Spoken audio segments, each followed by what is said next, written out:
Rendons grâce à Dieu notre Père, notre Créateur, qui nous donne le souffle de vie ce matin pour nous parler de sa part.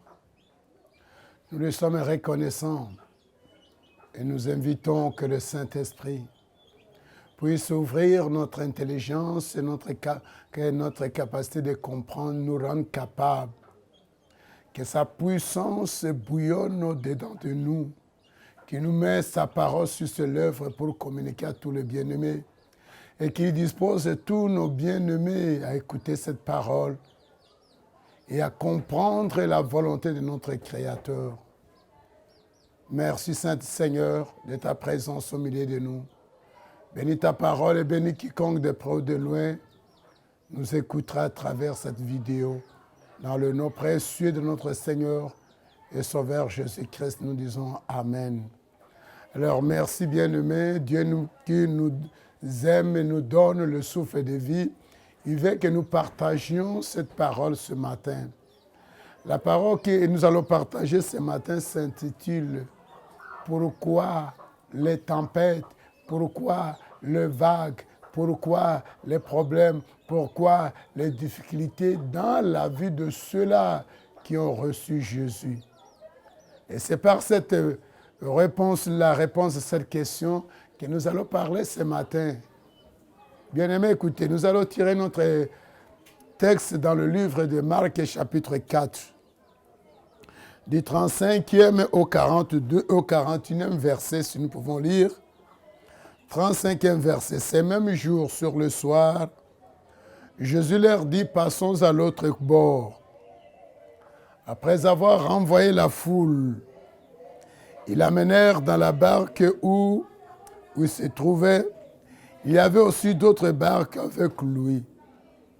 Il s'élevant un grand tourbillon, et le flot s'est jeté de la barque au point qu'elle se remplissait déjà. Et lui, il dormait à la poupe sur le coussin. Ils le réveillèrent et lui dirent, « Maître, ne t'inquiètes-tu pas de ce que nous périssons ?» Jésus s'étant réveillé, il menaça le vent et dit à la mer, « Silence, tais-toi !» Et le vent cessa. Il y eut un grand calme. Puis il leur dit, « Pourquoi avez-vous ainsi peur? Comment n'avez-vous point de foi ?» Ils furent saisis d'une grande frayeur et ils se dirent les uns aux autres, « Quel est donc celui-ci à qui obéissent même le vent et la mer ?» Disons Amen, Amen, Amen. C'est l'écriture que nous allons parler ce matin. Bien-aimés, prêtez les oreilles, écoutez. La Bible dit, ce jour-là, Jésus avait un grand travail. Il a travaillé avec une grande foule durant toute la journée en leur donnant des enseignements. Et la Bible dit, sur le soir, quand le soir fut venu, Jésus ordonna à ses disciples de passer à l'autre bord, à l'autre côté de la mer. Ici, nous allons, dans ce verset, parler du soir. Oui, nous, les hommes, les femmes de cette génération, nous sommes la génération du soir. Le soir arrive, bientôt la nuit va entrer, que le Fils de l'homme revienne. Est-ce que nous comprenons que c'est nous qui sommes la dernière génération?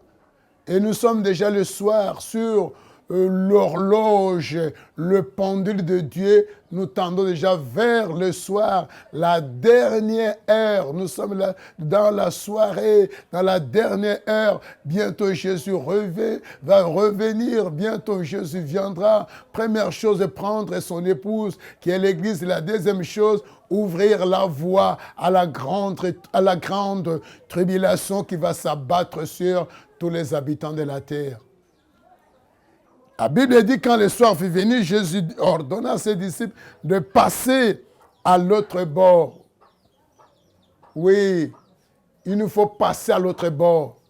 L'autre bord, c'est quoi? La manière dont nous servions Dieu, la manière dont nous concevions les choses de Dieu, la manière dont nous parlions de Dieu, notre foi à nous. Non, c'est encore si bas. Il faudrait que nous puissions élever nos voix, nous puissions aller de l'avant, nous pouvons faire quelque chose de plus grand, aller à l'autre côté, traverser le fleuve, traverser le mer, traverser, pour pouvoir chercher à plaire à notre Seigneur.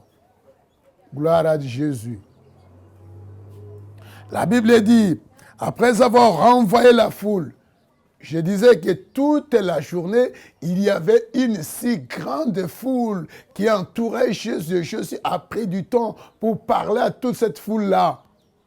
Aujourd'hui, que la foule soit unie, Jésus a une solution à donner aux problèmes de chacun dans la foule, a des solutions pour chaque individu personnellement, parce qu'il te connaît, il connaît tes problèmes, il connaît tes tribulations, les tempêtes qui ballottent ta vie, le flot qui sont en train de mouvoir ta vie, les difficultés que tu es en train de traverser, les souffrances que tu traverses, les déceptions, tout ça, terme biblique, nous appelons tourbillon.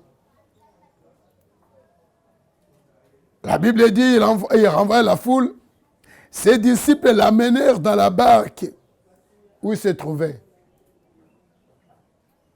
La Bible dit, il y avait des barques. Barque aujourd'hui, c'est la signification de l'église. Il y avait tant d'églises. Mais Jésus avait choisi, il n'était pas monté sur toutes ces barques, dans toutes les églises. Il a choisi laquelle? L'église qui a le Saint-Esprit de Dieu, dont les gens marchent dans la crainte de Dieu. Crainte de Dieu et ne pas voir Dieu comme un ami, dont les gens sont réunis pour chercher quoi? Chercher le royaume de Dieu et non pas chercher les choses de ce monde et non pas chercher à se complaire. Les gens sont là pour pouvoir faire la volonté de Dieu, ce qui plaît à Dieu et non pas aux hommes. C'est là que Jésus est. La Bible dit qu'il avait plusieurs barques. Jésus n'avait pas choisi toutes ces barques aujourd'hui. Détrompons-nous. Quand on cite le nom de Jésus, nous disons que Jésus est là. Quand nous voyons le miracle, nous disons que Jésus est là. Non, Jésus est dans sa parole. Dans sa parole, au milieu de ceux qui obéissent à sa parole. Parole de Dieu qui n'est pas une parole de flatterie qui vient faire la volonté des hommes. Dieu dit, ma parole est un marteau qui brise. Quand cette parole tape ta tête et tu es brisé, il dit que ma parole est une épée. Quand l'épée te transperce, le sang doit couler. Il dit ma parole juge le sentiment de cœur des hommes. Non, la parole de Dieu n'est pas là pour nous plaire, pour que nous puissions nous égayer. Non, c'est une parole puissante. C'est une parole puissante. La Bible dit, quand Jésus est monté dans cette barque-là, la grosse erreur que les disciples ont fait, c'était quoi? C'était de trouver une pompe pour faire dormir Jésus. Jésus leur a parlé clairement que mon Père agit continuellement. Moi aussi j'agis. Je ne me repose pas, je ne dors pas, je ne sommeille pas. Mais les disciples, qu'est-ce qu'ils ont préféré? Ils ont préféré faire dormir Jésus. Ils vont lui donner un coussin et le font dormir. De même aujourd'hui, je ne sais pas si Jésus est venu dans ta vie. Si Jésus est venu dans ta vie, il est venu pour une mission. Il dit, je suis venu pour que le brebis ait la vie.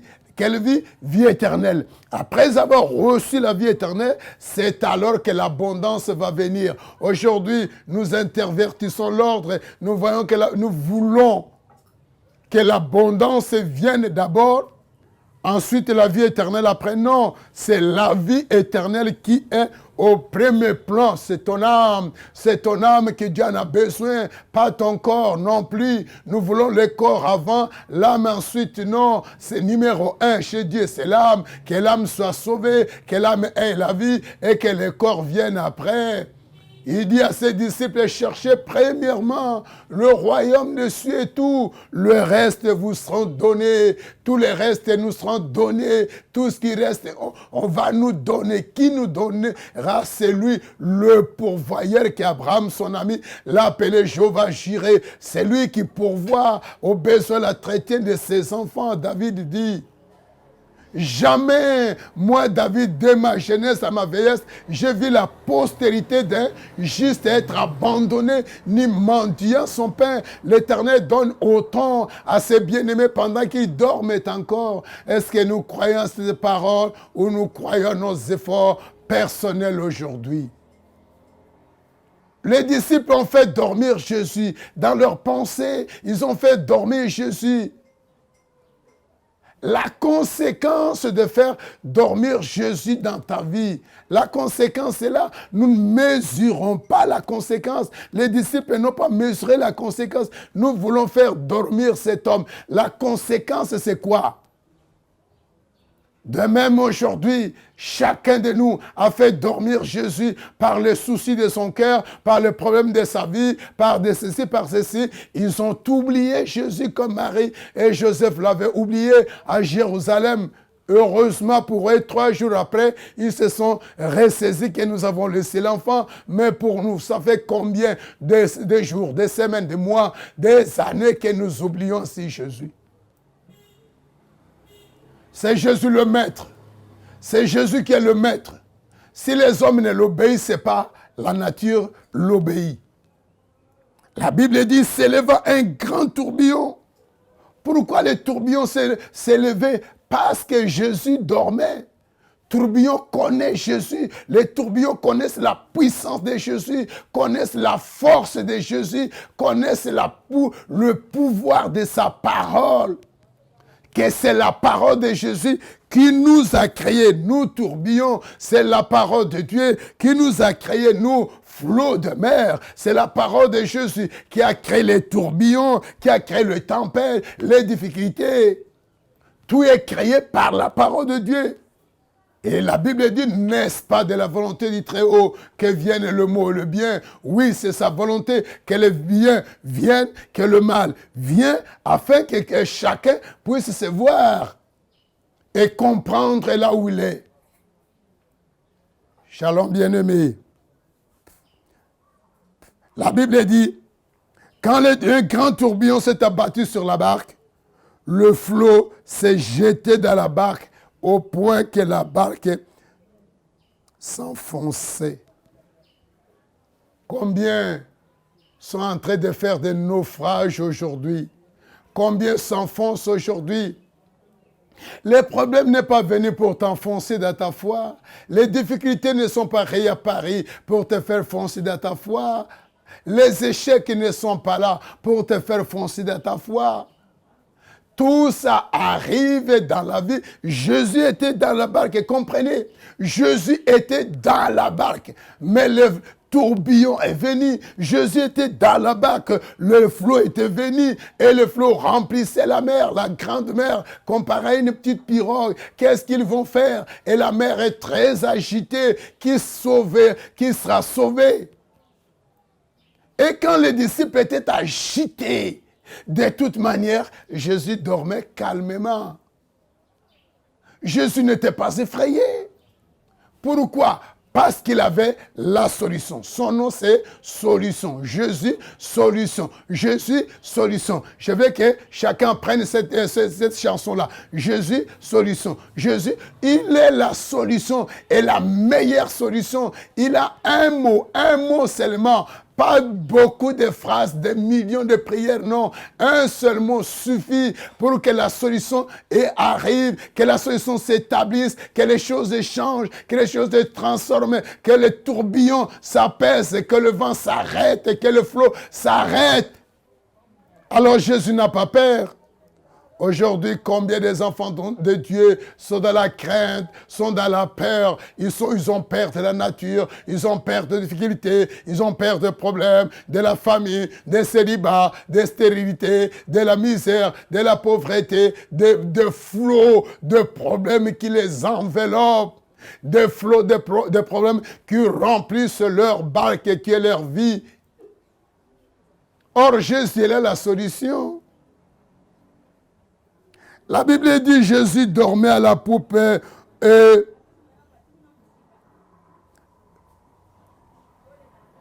quand ils ont vu qu'ils ont fait la peine perdue, combien de gens font de peine perdue, des gros efforts pour ne rien récolter. Des gens fournissent des grands efforts, multiplient des grands efforts, font ceci, pour ne rien récolter, pour ne rien recevoir. L'Écriture dit, pourquoi cherchez-vous des choses qui ne nourrissent pas? Pourquoi perdez votre temps derrière des choses qui ne payent pas? Ils ont perdu leur force à combattre contre les tourbillons, à combattre contre le flot des eaux qui entraient dans la barque. Or, la solution était si simple. Quand ils sont arrivés au bout de leur force, la Bible dit, j'ai mon Rédempteur. Et mon Rédempteur, jamais ne s'élève le dernier, le premier, jamais. Mon Rédempteur ne s'est jamais levé le premier. Lui ne s'élève que le dernier. Quand la force des gens, quand l'intelligence des gens, quand la pensée des gens sont finies, sont au bout, c'est là qu'il s'élève. Et quand les disciples ont vu que non, nous sommes à bout de nos forces, la solution qui reste, c'est seulement de mourir. À part l'alternative de mourir, il n'y a pas une autre solution. C'est alors que les disciples ont compris, non, c'est nous qui avons fait l'erreur. C'est nous qui avons fait que le Seigneur dorme. La conséquence de son sommeil, voilà les flots, voilà les tourbillons, voilà les difficultés. Alors faisons quoi? Rentrons à ses pieds, allons le réveiller, bien-aimé. Si tu as des problèmes, si tu as des difficultés, s'il y a des flots, des tourbillons dans ta vie, Jésus t'invite ce matin à le réveiller. Ils ont réveillé Jésus. Ils ont réveillé Jésus, le réveillèrent, lui dire, Maître, ne t'inquiètes-tu pas de ce que nous périssons? Ils ont oublié l'enseignement du Maître. Quel a été l'enseignement du Maître? Ne vous inquiétez de rien. Ne vous inquiétez de rien. Croyez en Dieu, croyez en moi. Ne vous inquiétez de rien. Ils ont tout oublié devant le flot, devant le tourbillon, les difficultés. Les gens oublient si facilement la parole de Dieu, l'assurance que Dieu nous a donnée. L'assurance de la parole de Dieu est quelque chose comme encre dans nos âmes, l'encre qui nous lie. Sans l'encre, le bateau ne peut pas marcher sur les océans, sur le mer. C'est grâce à l'encre que le bateau peut s'arrêter une journée sur les eaux sans que le bateau puisse couler. La parole de Dieu est l'encre à notre âme, l'assurance à sa parole. Jésus dit, ne vous inquiétez de rien. En toute chose, faites connaître à Dieu vos besoins par la prière, la supplication. Jésus leur a donné ses enseignements, mais ils n'ont rien compris. Les difficultés ont fait qu'ils oublient ces paroles-là. Les difficultés, les tourbillons, les souffrances, les déceptions, le malheur, la misère a poussé les gens et pousse les gens à oublier l'encre qui est la parole de Dieu, la parole de l'assurance que Jésus nous a laissée. Ne vous inquiétez de rien. Alors qu'est-ce qu'ils vont faire? Ils vont transporter leurs inquiétudes à Jésus. Maître, ne t'inquiètes-tu pas de ce que nous périssons? Le maître doit s'inquiéter sur quoi? Il est le maître. Ils l'ont appelé le maître. Est-ce qu'ils ont compris? Nous appelons Jésus, est-ce que nous comprenons que Jésus est réellement le maître? La Bible dit, s'étant réveillé, il menaça le vent et dit à la mer, silence, tais-toi. Un seul mot. Devant la furie, devant la colère de la mer, des tourbillons, des flots, les vagues. Jésus a seulement un mot. Il a dit quoi? Silence. Un seul mot. Parole puissante, parole créatrice, parole. Le vent, les tourbillons reconnaissent la puissance de cette parole. Si nous les humains, nous ne reconnaissons pas la puissance de la parole de Jésus, la nature connaît la puissance de Dieu. Si nous les hommes, les chrétiens, nous nous doutons encore de la puissance de la parole de Dieu, mais les démons nous avancent, les démons connaissent la puissance de Jésus et de sa parole. Oh bien-aimés, revenons à Jésus. Reconsidérons nos foi. Repentons-nous. Repentons-nous. Nous n'avions pas encore connu Jésus comme nous devions le connaître. Augmentons nos foi. Augmentons nos foi. Augmentons nos foi. Le grand problème, c'est de réveiller Jésus. Dans tout ce qui t'arrive, de moindre, de grand, que des hommes donnent des rapports, que des hommes commentent. Non, c'est un cas impossible. Réveille seulement Jésus. Réveille Jésus. Nous réveillons Jésus par la prière. Et la supplication avec les actions de grâce. Par la prière, par la supplication et par les actions de grâce. Nous les réveillons. Et dès qu'il est réveillé, il a seulement un seul mot. Quand il a dit, il a prononcé ces mots, silence. Tais-toi. Aussitôt dit, aussitôt fait. La Bible nous dit, le vent cessa. Le vent cessa.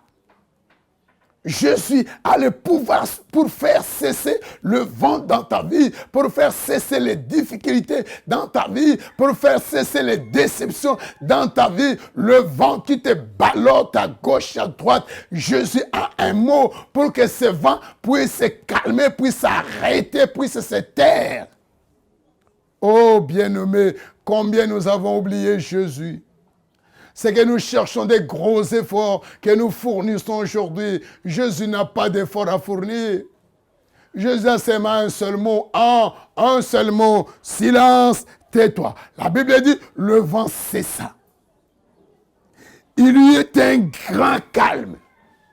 Ta vie ne connaît pas de calme. Ta vie est toujours tourmentée. Pourquoi? Mais parce que tu as laissé Jésus. Parce que tu as fait reposer Jésus. Parce que tu as fait endormir Jésus. C'est pourquoi ta vie connaît des problèmes aujourd'hui. Le vent balle ta vie aujourd'hui. Reviens à Jésus. Tu auras du calme. Tu auras du calme. Bien-aimé, si tu reviens à Jésus, si tu le réveilles, il a un mot, s'il prononce ces mots, ta vie aura du calme. Crois-moi, c'est l'écriture. La Bible dit, il est facile que le ciel et la terre passent, mais un seul iota de ma parole, moi Dieu, ne passera point. Croyez à cette parole, croyez à cette parole. Puis Jésus leur dit, pourquoi avez-vous ainsi peur? Vous n'avez point de foi. Aujourd'hui, la peur a rempli le cœur des enfants de Dieu. Nous oublions ce que les chrétiens nous disent, ce que je crains, c'est ce qui m'arrive, ce que je redoute, c'est ce qui m'atteint. Jésus dit, ne craignez rien, ne craignez rien. Ce que tu es appelé à craindre, c'est de craindre Dieu. Crains Dieu et rends-lui gloire, c'est tout. À part Dieu, ne crains nulle créature, tout est créature. Tout a été créé par la parole de Dieu. Et la parole que Dieu nous donne a le pouvoir sur tout ce que nous voyons, sur tout ce qui nous effraie, sur les tempêtes, sur le vent, sur les difficultés, les misères, les problèmes, tout ça. Tout ça ont été faits par la parole. Croyez à la puissance de Jésus. Croyez à la puissance de la parole de Jésus. Les disciples avaient peur. Combien de disciples de Jésus aujourd'hui ont peur? Combien de pasteurs ont peur? Par peur aujourd'hui, ils vont dans le deuxième monde, ils vont faire les alliances avec dragons. Ils font alliance avec dragons, pourquoi? Par la crainte. Ils ont peur. S'il n'avait pas peur, il allait persévérer dans la parole. Il allait persévérer dans la parole de Dieu. Pourquoi nous ne persévérons pas? La crainte. Tu as déjà perdu. On a déjà perdu notre combat. La crainte nous fait perdre le combat. Or, nous sommes appelés à combattre durant toute notre vie sur cette terre des hommes. Et nous avons perdu par la crainte. Je te dis, pourquoi avez-vous peur? Comment n'avez-vous point la foi? Un homme de foi, c'est quelqu'un qui n'a pas peur. C'est quelqu'un qui a l'assurance, qui dit comme l'apôtre Jean disait, celui qui est avec moi est plus grand que celui qui est dans le monde. Jésus qui est à moi est plus grand que le diable qui est dans ce monde. Jésus qui est avec moi est plus grand que les dragons qui ravagent le monde. Jésus qui est à moi est plus grand que le problème, les difficultés qui m'assiègent aujourd'hui. Qu'ils m'assiègent aujourd'hui, ils verront la grandeur de mon Jésus, ils verront sa puissance, ils verront de ses yeux. Oh bien-aimé, Jésus veut que tu t'approches de lui, que tu le revêts, que tu l'expérimentes. La Bible dit, les disciples furent saisis d'une grande frayeur et se dirent les uns aux autres, quel est donc celui-ci à qui obéissent même le vent et la mer? Écoutez, ils ont fait combien plus de 3 années et demie à côté de Jésus, jamais ils ne l'ont connu. Jamais ils n'ont connu. Nous marchons avec qui? C'est Jésus ici que nous marchons, que nous vivons, nous prononçons son nom. Il est qui? De même aujourd'hui, nous faisons des années à l'église, nous prenons nos Bibles, nous parlons de Jésus, mais nous ne l'avons pas encore connu. C'est pareil aux disciples qui mangeaient avec Jésus, qui dormaient avec Jésus, qui marchaient, qui faisaient tout, mais ils ne l'ont pas connu. La preuve est là. Moindre vent, ils sont tous tombés dans la peur, dans la frayeur. Qu'est-ce que Dieu veut? Que tu apprennes à le craindre. Apprends à craindre Dieu. Apprends à craindre Dieu. Jésus, à qui obéisse le vent. Le vent qui ballotte ta vie, obéit à quelqu'un. Ben, si tu n'as pas encore appris à obéir à Jésus, le vent a appris. Si tu n'as pas encore commencé à obéir à Jésus, la mer lui obéissait déjà. Comprenez notre retard spirituel. Rattrapons-nous. Ayons la crainte de Dieu. Ayons l'obéissance à sa parole. Obéissance à sa parole. Le vent a obéi à sa parole. La mer a obéi à sa parole. Pour toi, bien-aimé qui m'écoute ce matin, si tu as obéi à cette parole de Christ et que je t'annonce ce matin que le vent, j'ordonne que le vent cesse dès à présent dans ta vie. Que le vent cesse, qu'il y ait du calme dans ta vie. Que ta vie connaisse du calme. Que tous les vents qui ont ballotté ta vie cessent dès à présent au nom de Jésus. Merci Seigneur. Je te recommande cette parole.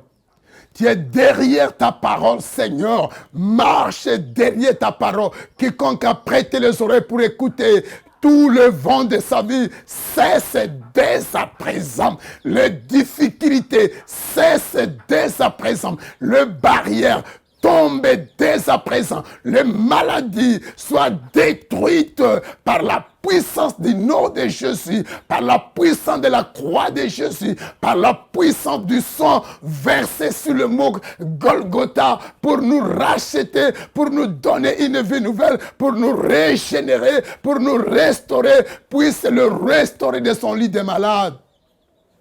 Que les prisonniers soient libérés, que leurs chaînes tombent.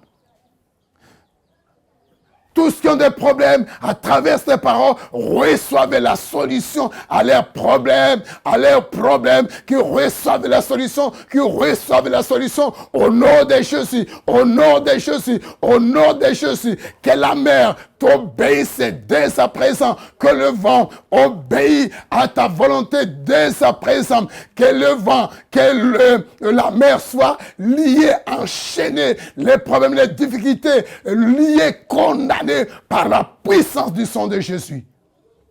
Merci Seigneur. Bénis à travers cette vidéo quiconque a entendu et va entendre. Donne une solution à ces problèmes et que ta paix demeure dans la vie d'un chacun. Merci Seigneur de ta visite ce matin. Sois loué, soit adoré, soit exalté. Merci. Alors nous sommes arrivés au terme de notre exhortation de ce jour. Je tiens à remercier sincèrement tout le monde. Vous avez suivi et vous allez suivre cet enseignement. Que vous soyez en Amérique, en Europe, en Asie, en Océanie, en Israël même, en Afrique et partout en Afrique, en RDC, dans toutes les villes de la RDC, particulièrement à Kinshasa, toutes les communes, tous les quartiers. Merci bien-aimé. Que le Seigneur te visite et t'accorde de grandes choses. Nous rendons grâce à Jésus-Christ d'avoir disposé l'agence multimédia Aouchi Service à travers votre chaîne Bonzambe Live. Que je vous prie de vous abonner massivement pour que nous suivions au temps opportun les enseignements. Merci à tout le peuple de Dieu dispersé à travers le monde. Merci également aux fidèles de l'Église de la repentance de l'Évangile du XXIe siècle, érigé en sigle. Merci à notre bien-aimé directeur technique Caleb Kalenga, Kaouzi le réalisateur. Merci également à notre bien-aimé Thierry Kamba qui était derrière la caméra. Que la grâce du Seigneur soit sur lui. D'ici là, portez-vous bien. Alors je vous donne le programme de notre église. Chaque mercredi de 16h à 17h, nous réunissons pour donner gloire à Dieu. Vendredi de 8h à 14h, nous nous réunissons pour le vendredi miracle. Chacun apporte son fardeau, ses problèmes, ses difficultés. Jésus est là à pied d'œuvre pour nous donner la solution. Et les dimanches de 8h à 11h, nous avons un culte d'adoration et d'action de grâce. Notre adresse à nous.